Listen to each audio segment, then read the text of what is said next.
সারা দেশে বৈষম্যবিরোধী ছাত্র আন্দোলনের কেন্দ্রীয় সমন্বয়ক এবং পরবর্তীতে সংগঠনটির মুখপাত্র নিযুক্ত হন উমামা ফাতেমা। মুখপাত্র উমামা ফাতেমা সবার উদ্দেশ্যে একটি ছোট ঘোষণা দিয়েছেন। তিনি বলেছেন, নতুন রাজনৈতিক দল এনসিপির সঙ্গে তার কোনো সম্পৃক্ততা নেই।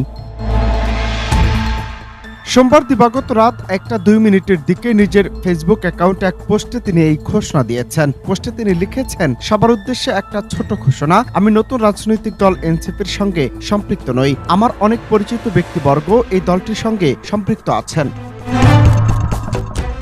এ সময় তিনি তার পোস্টে আরো উল্লেখ করেন, ব্যক্তিগতভাবে এনসিপির সঙ্গে তার কোনো ধরনের সম্পর্ক নেই। তিনি এনসিপি সংক্রান্ত পরামর্শ, সাংগঠনিক আলাপ বা প্রস্তাবনা তার কাছে উপস্থাপন না করার অনুরোধ জানিয়েছেন। পোস্টে হাত জোড় করা 3টি ইমোজি জুড়ে দিয়েছেন তিনি। লিখেছেন, এতে আপনার আমার দুজনেরই সময় বাঁচবে।